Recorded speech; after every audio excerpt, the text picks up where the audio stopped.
What's up, everybody? This time to wrestle with Suplexus of Suplexus, and today I am presenting my review for not one, but 2 nights of SummerSlam. This is the first 2 night SummerSlam WWE's ever done, SummerSlam 2025, and please hit that like and subscribe button if you enjoy these videos. So for this one, just like the Evolution video, I'm gonna be going over my overall thoughts, things I liked, and then things I didn't like too much. So, without further ado, my overall thoughts on the show. I thought this was really a tale of two halves. If I did a review for night one of SummerSlam, I would have given that a 5 out of 10. And if I did a review for night two of SummerSlam, I give it a 8.5 out of 10. So quite a big difference in quality for me. Overall, it's a 6.5 out of 10 show. Maybe a 7 if you're being generous. I would give it a 6.5. Um, so this came as a result of some disappointing matches happening, um, poor storytelling going in that didn't lead to desirable outcomes in the matches. Like, there will be some examples I name where the match quality was pretty good, but because there's no story, it's like I can't get invested personally. And yeah, those two are the main things. Also paired with some poor placements of matches. So, without further ado, I'm gonna get into things I liked. And we will start with night two things I liked. So, we opened up with the women's world championship match where Io Sky right here challenged Naomi for the championship alongside Rhea Ripley, who also challenged for the title. I thought this was a great way to open the show. Um, the only thing that holds us back from being like one of the best matches of the year is that I found in the beginning the pace was quite a bit slower than, take for example, Evolution against Rhea Ripley, or especially the Bianca Belair and Rhea Ripley triple threat match at WrestleMania. So the pace was a bit slower. There were some points in the beginning where it felt like everybody was kind of standing there waiting to catch someone who was going to dive. That could take you out of the match, but those are very small nitpicks for what was really an exceptional match. A great way to start the show. I do not think it's Evolution or WrestleMania levels of good, but it was very good. Um, uh, I'll say it now. We've had three pay-per-views with Io and Rhea fighting each other in some form. Um, put them in the ring and they do not miss. Uh, they are developing Fight Forever vibes when I watch them wrestle. I really think those two, Mariah May, Bianca Belair, and Toni Storm, are the best women's wrestlers in the world. Io Sky and this dude right here, Roman Reigns, are my favorite wrestlers right now. So if maybe there's a little bit of bias, so I don't think so. Um, Great way to start. I think Naomi pinning Rhea and them telling that story of Rhea can't beat you, but she comes so close. I'm really enjoying that. I hope they keep that going for a couple of years, and then Rhea could eventually beat her, and it'll be a very big deal. So, I talked about that for a long time. Um, Another thing I liked actually my favorite match of the weekend, the TLC match between the DIY Motor City Machine Guns, White Six, Phyrexium, the Street Profits, and Andrade and Rey Fenix. This was amazing. I think this topped the TLC match we got on SmackDown. Um, just straight stuff. The women's three-way is still my match of the year, but this is even up there. This is like top 15, probably, maybe top 20. Um, Fantastic match. Just, I can't even try to tell you how many spots there were. Some things I should note. Candice LeRae took a very rough looking bump. Uh, she got pushed. She was on the ladder in the ring. She got pushed over. It looked like her knee hit the ladder first on the outside, and it just snapped. Not the knee, the ladder. So, all the best to Candice LeRae. As a wrestler, I think she is underrated, in my opinion. Um, Another highlight was Nathan Frazier going for like the spear on Tommaso Ciampa, where he's staying off the ladder like Edge did to Jeff Hardy in 2001. But Ciampa uses his core strength to go up and hook his legs onto the chain holding the titles. That was a really nice spot. There are a lot of other really good parts of this match as well, so definitely recommend you check it out. Um, and then the main event, John Cena versus Cody Rhodes. Um, I thought this was the best John Cena match of this entire year. The best match he's had. This was everything a main event should be. This was everything the match in Las Vegas wasn't.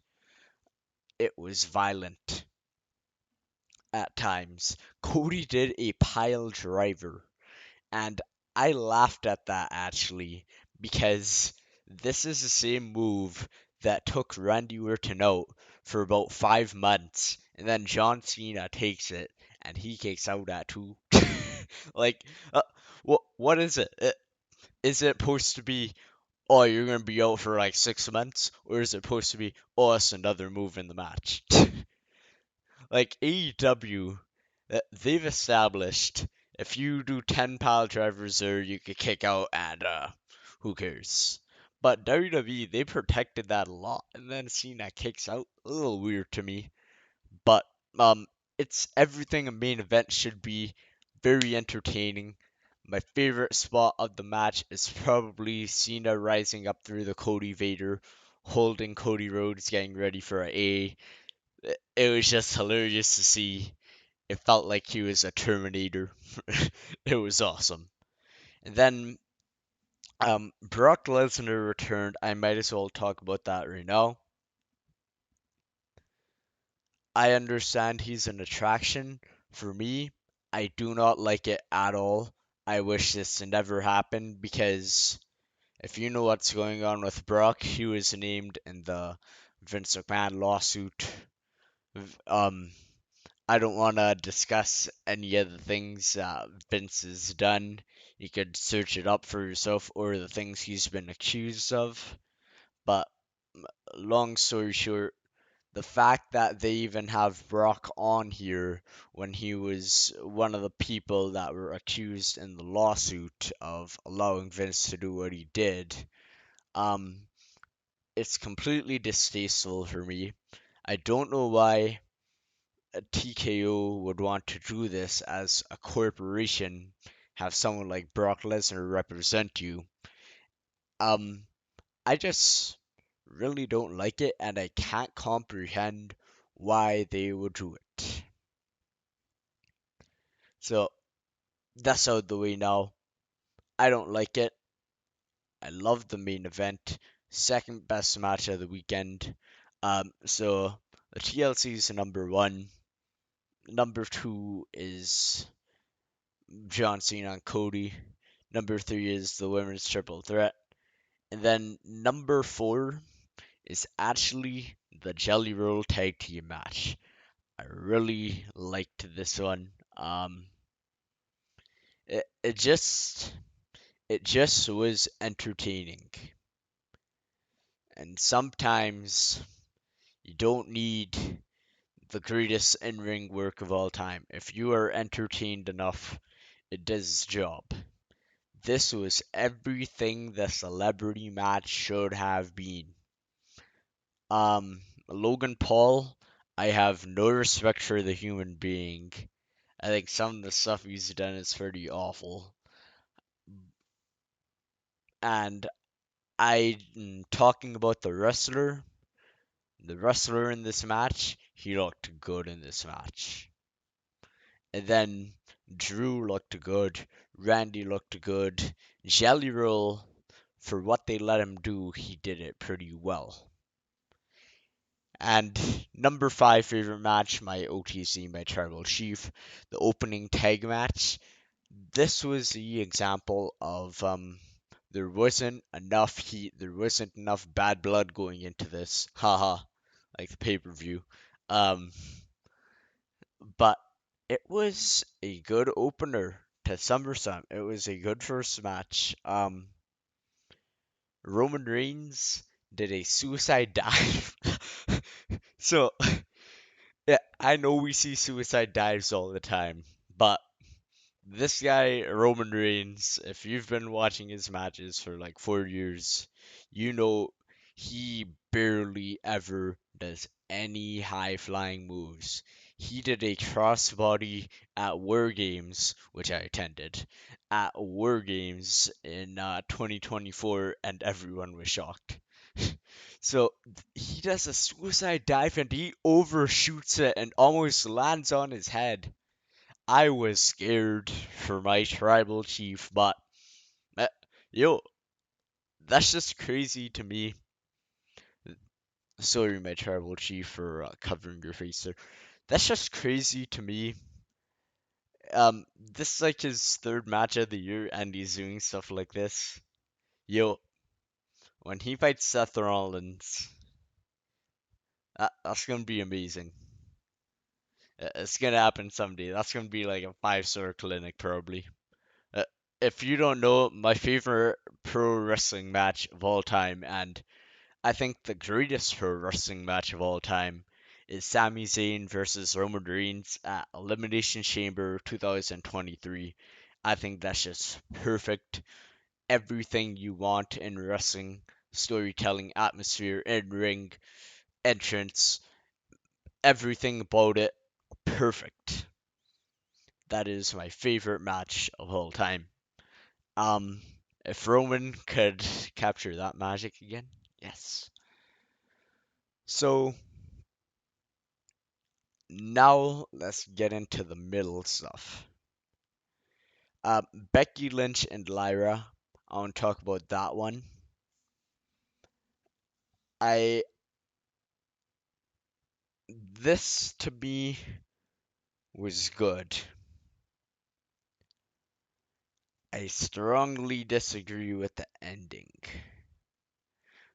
By good, I mean this is serviceable, but to me, it is easily the weakest match out of their series. Excuse me. Their series being Backlash, Money in the Bank, Evolution, and now SummerSlam. And the ending, I really think Lyra Valkyria should have won, and she can't challenge her the title anymore. I think the route they should have gone was Lyra beating Becky clean here, and then Bailey feuding with Becky Lynch following the show for the next month to come. I don't like this. I think I initially convinced myself that the Becky Lynch heel turn was done with the sole purpose of making Lyra a bigger star. But they kept the title on her. I'm not going to say whether it's creative control or not, Um, Becky probably has some input on what happens. I don't think this was the right result. I really think Lyra should have won it. I really think they should have solidified her and then moved on to the Becky and Bailey feud. Because now I do not care for this. I was getting very sick of their promos recently. Sorry about that. Um, and I don't want any more of this feud. They fought each other enough. I think we got the best matches they could have already. I'm not excited. And then another match tonight we had was my notes are down there. Was Dominic versus AJ. It was good. It's kind of the same quality. I really liked how they did Love Letter to Eddie Guerrero. Um, it was good stuff, but it wasn't where they should be. It could have been better. I liked the callbacks, like the loosening of the boot by Dominic. I liked AJ coming out in the lowrider with the Eddie outfit. That cracked me up. I started laughing out loud at that. Uh, I like Dominic winning without any help. Just good stuff. I really thought Finn was gonna interfere and cost to Dominic, but they didn't end up doing that, so we'll see where they go with that. Um, yeah, and then from that it for yeah, that's it for what I liked on night two. You probably noticed there's one match I'm not mentioning. We will get to that. Night one. Yeah, that's generally what I liked. Now let's talk about the negative. Solo Sokoa versus Jacob Fatu. I didn't like this match. I thought it was slow. I thought it was plodding. I am stuck with it because I felt like it was inevitable. Solo Sokoa climbs to the top. It's a moonsault off the top, beats Solo, feel good moment, solidify Jacob as a star. But they opted to keep the title on Solo in some awkward finish with handcuffs where Jacob broke free, but he still lost. I didn't like that. I don't see why they made that decision. They made that call necessarily. Um, yeah, excuse me for that. I just I don't like the match. I don't recommend you watch it. If you've seen it's basically the Night Champions match, except Solo escaped to the door instead of pinning Jacob Fatu. That's all there is to say for that. Um, looking at it, we have the women's tag team title match. This one was really a weird case of the first while of the match was not good to me, but then the last 3 minutes were really good to me. They told a weird story like that. I won't spend much time there. It took too long to get started. Once it gets started, it was exciting. Charlotte and Alexa win. I don't mind that decision. I think they could have held it off till Clash of Paris, but I don't mind them doing it here. Um, New champs. The crowd wasn't into it until the very late part. Jade versus Tiffany Stratton.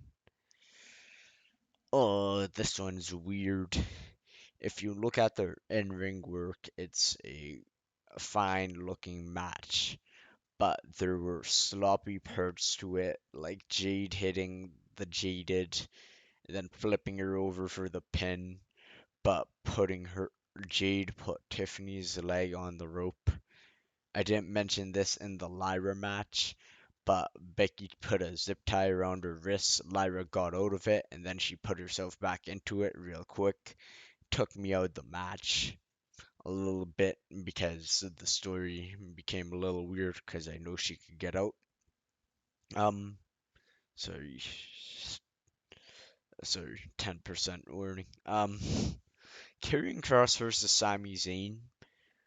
It um, it was all right. Like Karrion really needed to put on a better match. I actually think Night Champions might have been the better match when comparing SummerSlam and Night Champions together. It was okay. I don't know what's next for Karrion. I really think Sammy should be going after the world title instead of fighting Karrion. Sammy's my pick to win the Rumble and beat Seth Rollins. Okay, Gunther versus CM Punk. I wasn't too into this. It was like a 3-star match to me. It took way too long to get started. Punk looked out of it. Um, Times like this, look, I know Gunther's a good wrestler. I know Punk is good at what he does. But times like this make me think Punk and Gunther are so overrated. People talk them up like they're the best in the world. Yo, Roman put on a better performance than them. Cena put on a better performance than them. Roman and Cena don't really wrestle that much compared to Gunther and CM Punk. It's a little weird when that happens, but I wasn't too into this. The cash in after I enjoyed, but a small thing I would have changed. Instead of Seth dropping his crutches and then walking down by himself, I would have had him walk back with his crutches. Braun Breaker and Bronson Reed attack Punk in the ring. Then Seth comes out without them. I think that would have made for better television, but I enjoyed this cash in. I'm seeing people say it was better than WrestleMania 31. Ha ha ha. No, it wasn't. Mania 31, the shock of it, the moment, the match it was involved in, it was better. This was a good cash in. Might not even make top 5 for me, but I enjoyed it. There's a lot of possibilities for Seth. He could fight LA Knight. LA Knight beat him, has a claim to that title. He could fight Roman. I don't know. I went over previously how that's like the most important wrestling rivalry of my life. I want to see that culminate. Um, he could fight Punk. He could fight Sami Zayn. Number of people. So I'm gonna wrap the video up at about 25 minutes, just over under. We'll see when I'm done this end part. Um, Thank you for listening to my SummerSlam review. If you like the video, please comment below telling me what match was your favorite and potentially what match was your least favorite. And let's do a funky question today. What is your favorite pay-per-view theme song for wrestling? It could be any company. What's your favorite pay-per-view theme song for wrestling of all time? Comment that down below. Let me know. This has been Suplexus, and I will see you in the next one. Take it easy.